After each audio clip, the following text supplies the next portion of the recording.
Nous sommes avec Tarek Kaye en direct de Vinnytsia. Donc, quelle est la situation sur place aujourd'hui, Tarek? Comme les jours précédents, la situation ici à Vinnytsia reste assez calme mais très tendue.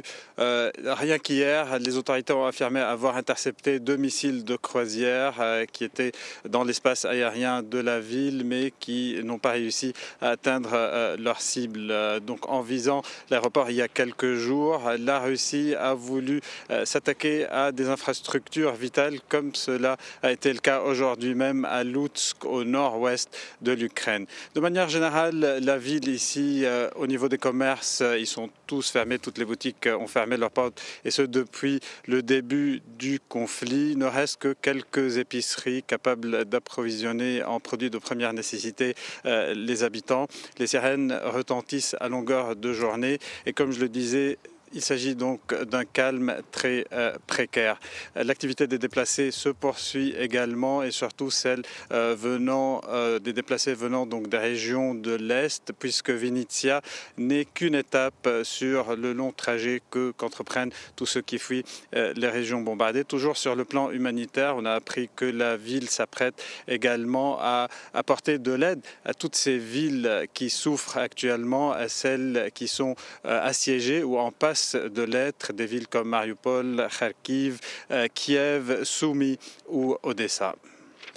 Tarek Kaye, vous parliez de Vinnytsia qui est sur la route de l'exil, de l'exode. Est-ce que vous pouvez constater des élans de solidarité peut-être entre les différentes villes ukrainiennes? Tout à fait, une grande solidarité qui se manifeste tout d'abord par l'accueil de ces déplacés qui se fait ici comme dans d'autres villes. Vinnytsia compte plus de 35 000 déplacés et ce nombre tend à s'accroître.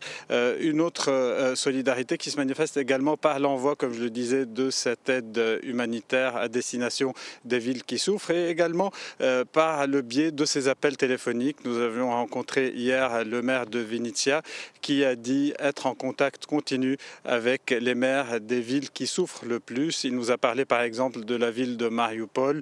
Il a eu le maire de cette ville qui lui a fait part des grandes souffrances et de la grande détresse et de cette situation humanitaire très difficile. Il nous a même dit que la ville est détruite complètement. C'est en tout cas ce que lui a rapporté le maire de Mariupol. Mais cette ville de Vinnytsia se tourne sur aussi sa propre destinée. Elle se voit aussi dans la ligne de mire de l'armée russe. Ce qu'on craint ici surtout, c'est deux fronts.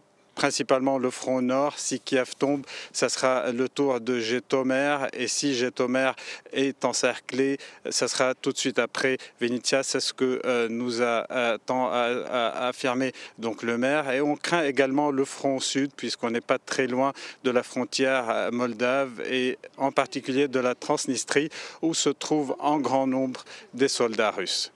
Merci beaucoup, Tarek Kaye, et merci à votre compagnon de route, Luc Schrago, pour les images. Merci à vous.